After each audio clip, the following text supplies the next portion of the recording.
Okay, so I wanted to make sure I had a decent enough setup here before I made a video for this. This is a 94 Yokomo YZ10, and I have a couple of these. This one in particular I have dedicated to running on AstroTurf, and so I spent some time at RCHR, my home track, if you will, just trying to work on a good AstroTurf setup for this car. And I think I've arrived at something that I really like. So I'm going to share with you what I did. We'll start with let's say the simple things, the tires and the shocks. Okay, so tires I'm using are Schumacher yellow mini darts in the rear. The yellow is like their softer AstroTurf compound. And in the front I have the Schumacher yellow, what are these? The Cactus Fusion tires. Now I found that I tended toward the softer compound Cactus Fusion on the YZ10 to get more steering. On my Cat 3000 over there, I'll make another video about that. I ended up using blue Cactus Fusion tires on the front of that because that is very, very aggressive steering. So I need a less grippy front tire to calm the car down. This car is a bit more understeery, so you need a more aggressive front tire to give you better turning. Part of that's because the motor is much further toward the back than it is on that Cat 3000. As for the shocks, so for the front shocks, I have low C 40 weight oil, and the pistons are a 3 by 1.1 piston. And on the rear, I have low C 45 weight oil and 3 by 1.2 pistons. I think those are low C pistons. I'm not completely sure. They're certainly not associated pistons.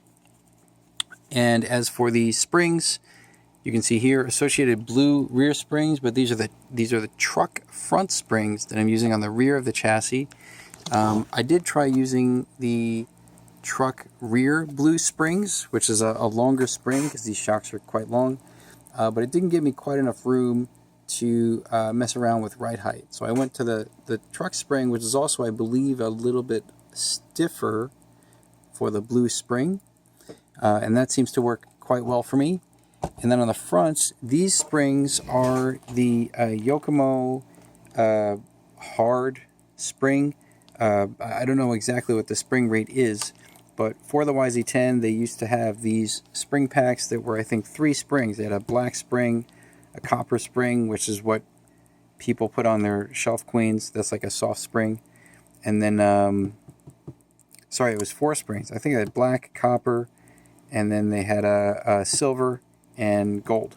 These are the gold springs. These are the hardest springs they have. I had previously run some kind of silver spring, and it wasn't quite stiff enough. I think I even tried associated blue front springs. Wasn't quite stiff enough. So these seem to really do the trick. As far as the shock position goes, outside on the tower, outside on the arms, this makes the front as stiff as possible. And on the rear, you can see here, inside on the tower and outside on the arms, that lays the rear shock down more, makes it a little bit softer on cornering. So that's how it is with the suspension setup. As far as preload goes, even though there's quite a bit of gap here, the actual preload I have on the spring is essentially 0, if I remember correctly. This is just here really to hold the spring in place, because you want minimum ride height on this chassis to get maximum cornering speed. There's not much in the way of roll center adjustment for this car, especially toward the front. So you really got to play around with ride height and spring rate to get the car to behave well on a very high grip track. On the front, I'd have a little bit of preload here. There's a couple millimeters, just to push the front ride height up just a little bit. What I found is when I had this shock collar all the way in with 0 preload, front ride height was nice and low, but it didn't go off of jumps very well, especially on landing. The front bumper tended to bang on the ground during landings. So I figured just raise the front a little bit. I can still whip it around turns without traction rolling, and I get much better landing performance. What else did I do? 2 degrees camber all around, And then on the rear, I did add a 95 or 95-like rear inner camber link plate. The exact hole arrangement on this specific plate isn't exactly what you have on the 95 plate. This might have been a custom plate, but essentially you want to run the inner camber link as low as possible, because that'll increase the rear roll center, help to keep the car from rolling, and something toward the middle or the outside hole. This particular plate, I think, has an arrangement of 4 holes, 2 on the top like this, and then 2 on the bottom that are down, and I think out like this. So I'm pretty sure I'm on the bottom outermost hole. That'll get me the most rear camber gain and the highest rear roll center. So that'll help the car rotate and also keep it planted and not traction roll. What else did I do? This is a torque-tuned motor. Just to me, a Silvercan motor that is the motor they're currently using in the Silvercan class, although I understand that will change over the next season, because torque-tuned motors are essentially out of supply, so they have to use a different motor, probably a sport-tuned motor. But in any case, for that motor, I have my gearing set up to 2678 for pinion and spur. This seems to do a pretty good job with having decent punch and decent speed, given the type of motor it is. You don't want to run too high on the pinion for a motor like this, because I did notice, without running this fan, as you let the motor get hot, it gets weak. It becomes noticeably weaker.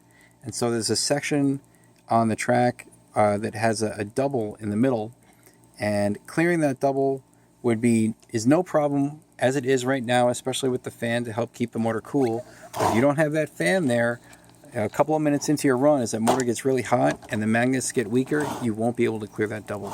So having good motor cooling, especially if you're running a Silvercan class with a car like this, or something else, really important to keep the motor cool. So I just have a 30 millimeter fan here, and what I do is the screw that mounts onto this little cap here on this motor mount, there's 2 screws on either side. I just take one screw, mount it through this hole here on the fan into the motor mount, and it just holds in place. If you make it tight enough, this won't rotate or move, and it blows air straight down onto the motor. And then I use the other screw here to mount this switch for my Novak speed control.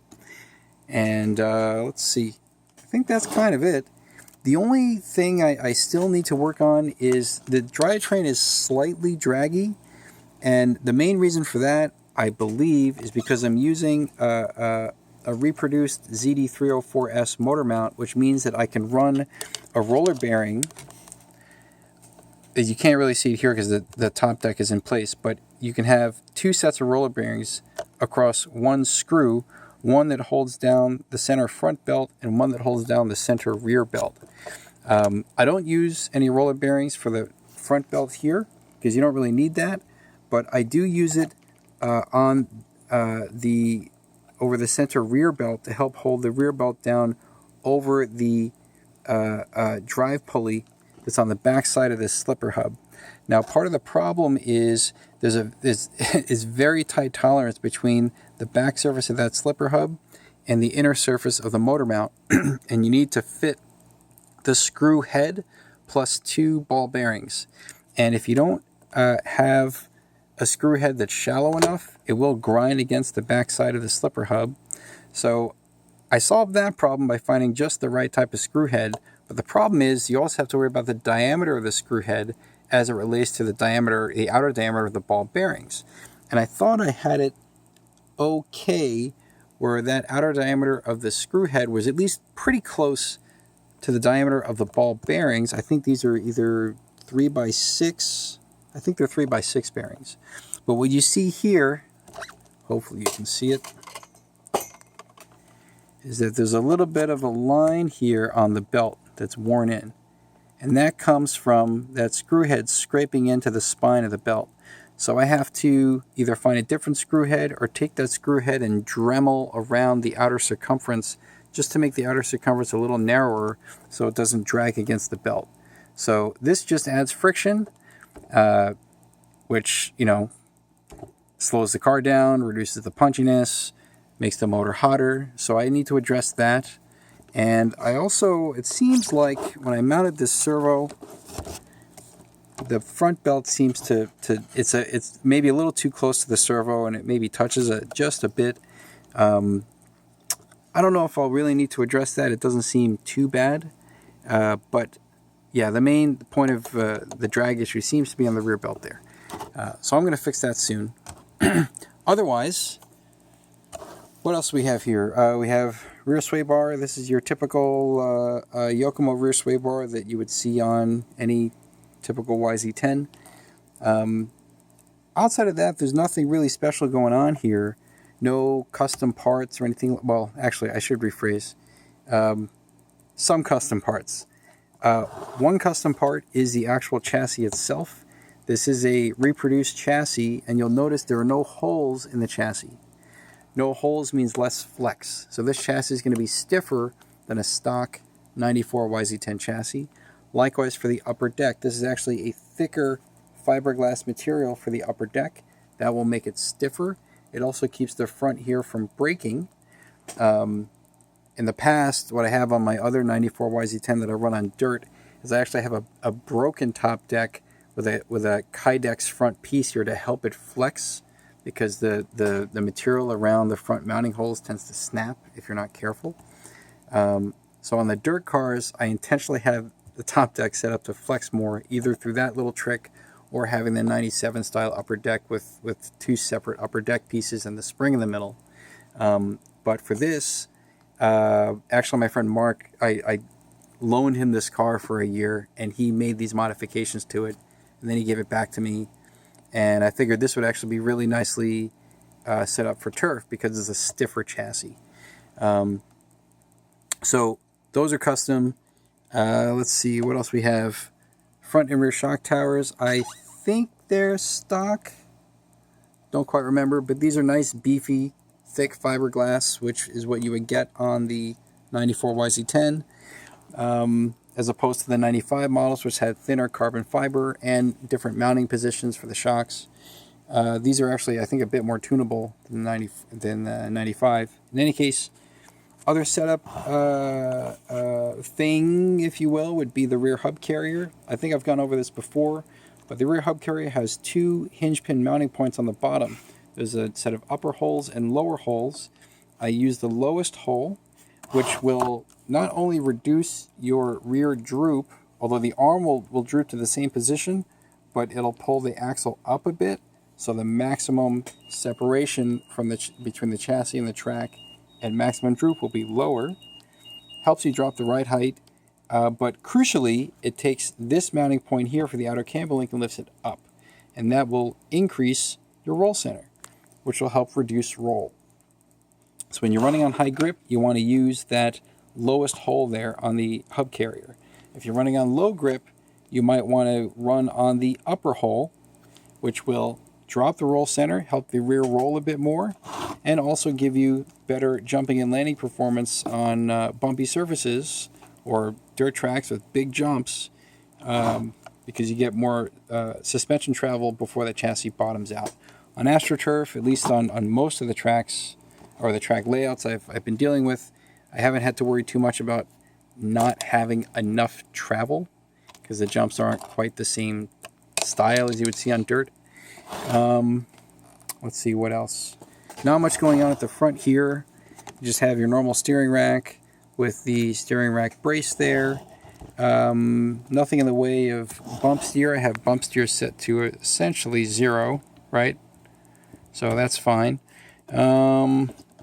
Yeah, and that's kind of it. That is my AstroTurf setup for my 94 YZ10. I'm happy with how it drives. It's, I would say, between this and the Cat 3000 that I was driving earlier today, this is easier to drive around the track. Probably more because it tends to push more, and I like a car that's either neutral or slightly pushy, because then I feel more comfortable really hammering it around the track. And trying to find and pushing it toward the right racing line. with a car that's neutral to aggressive on corner entry, which at present is what the Cat 3000 is, and I got to work on that a bit more. It's just, to me, those feel a bit more nervous, and so I have to drive it more conservatively. And as I do that, I feel like I can't really push the car the way I want to. So at present, I'd say this is maybe the better of the two, possibly a bit slower on single lap pace, but I can put in more consistent laps with this. Maybe just because I've been driving YZ10s for a while and I'm very comfortable with them. But I do like how this drives on turf. It's pretty good. The only thing is, even the jumping window for this is probably smaller than what it is on the Cat 3000. It's actually definitely smaller. That doesn't mean there's no jumping window. It does jump pretty well for the setup that I have, but you just have to make sure you hit your lines. If you don't hit your lines well, then you're going to notice it not jumping particularly well. But if you drive smooth and you use good racing lines, this will jump just fine on a turf track. So, yeah, I think that's it. What else? Oh, yeah, saddle pack. Oh, sorry, I don't use a saddle pack here. I have a shorty pack. This is the Mazoom Models 3D printed lipo tray. It's just what Mark put in this, and it works, but I don't particularly like having 3D printed lipo trays. I'd rather do carbon fiber if I could, but this works for now. And with the battery weight on this side, the motor weight on this side, it's pretty good. You don't really need a saddle pack if you run a shorty over here. And let's see, anything else that I left out? Nope. I think that's it. So, that's really it for now. Thanks for watching.